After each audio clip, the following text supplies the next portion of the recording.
All right, here's another inside the comic, under the covers. Fantastic Four #3. This time, they have their costumes. Really cool cover. I'm not too, keen on the flying bathtub, but it's pretty cool. I like the underside, looks kind of sci-fi-ish. It's the famous wrong hand. So that is a left hand on a right arm. Here's my right hand. You can see the position of the thumb. But, Kirby was so overworked. I'm surprised this didn't happen more. Or maybe it did, and we just, don't notice. Let's see, let's take a look.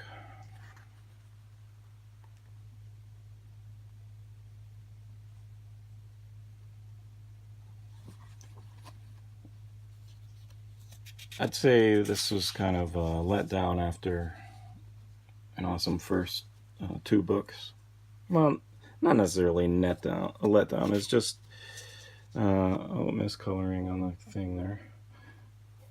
It just wasn't too memorable as far as the villains. I like the Skrulls and the Mole Man and stuff a lot. This is pretty neat though, the Baxter Building.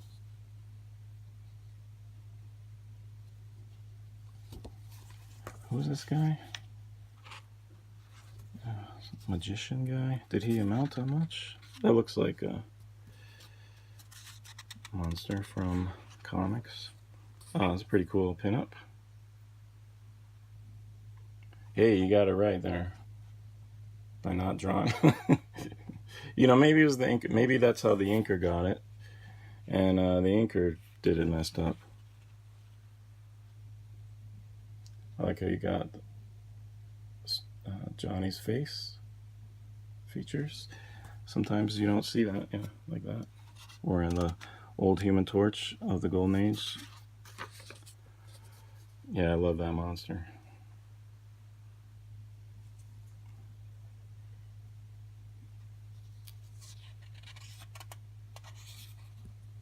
I ain't gonna wear this fool outfit.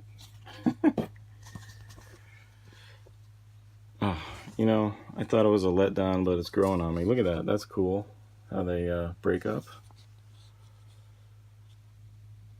I felt like Mr. Fantastic always used his powers a lot in these early ones. This is funny. I almost feel like Kirby's still kind of getting the hang of drawing these guys. That doesn't seem to look like Reed as much.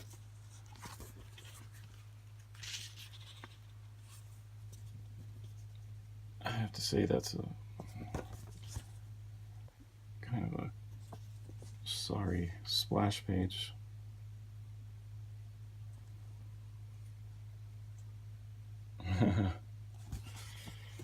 Oh, this is a great page though. Look at that. Very cool. Fighting with the law. Look at that. Ooh, there he is. Fool!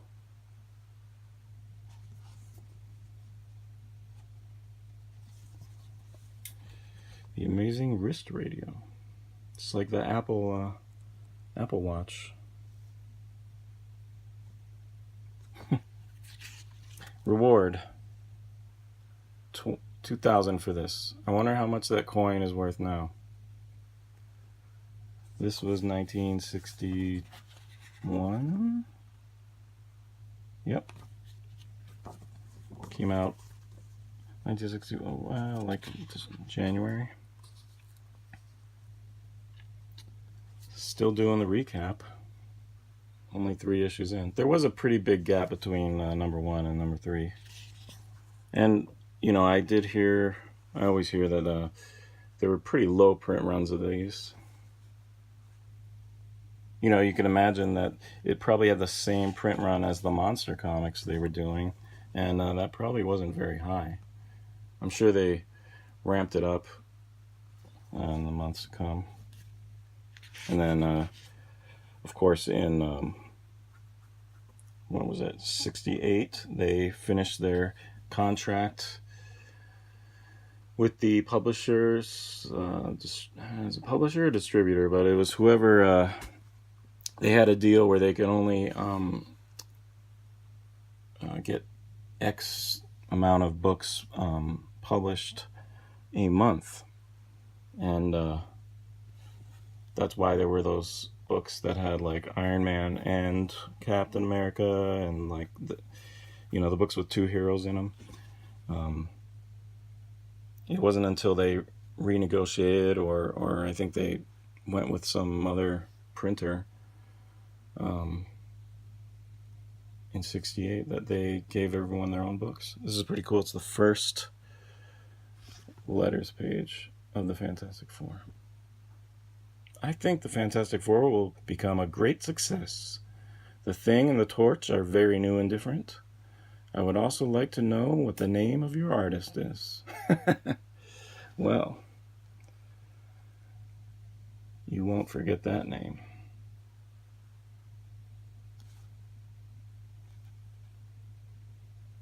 Are you the same one who also puts out Strange Tales, Tales of Astonish, Journey into Mystery, Tales of Suspense, Amazing Adult Fantasy, and a lot of westerns like Kid Cold Outlaw, and teenage titles like Patsy Walker?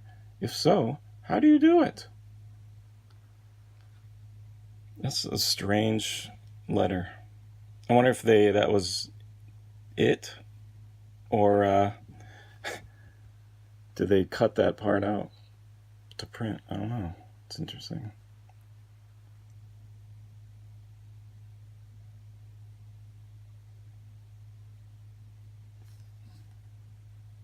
I know there was an early page where the writer of the Game of Thrones books, wrote in and it got published, but I'm not sure off the top of my head which one that is. Again, another, man, that half splash is really lackluster. You know, Jack was probably he probably drew all of Amazing Fantasy 15 and argued with Stan about, fine, give it to Steve, whatever. I'll still do the cover though, right? Yep, you got the cover. You got the cover, Smarky. Alright, so then it's just like, what? This villain is just, yeah, look at the coloring. Wacky, huh? Next issue.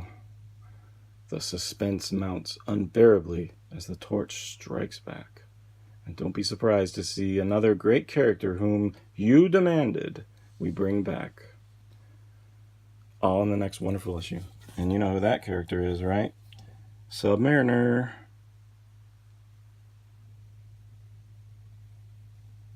It's funny.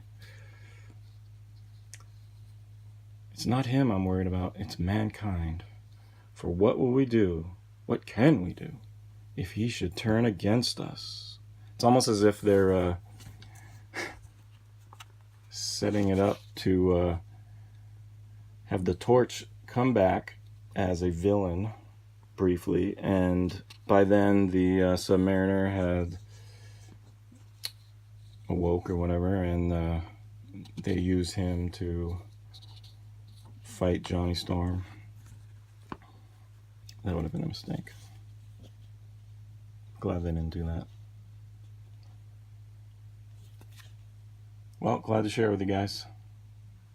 Hope you liked it.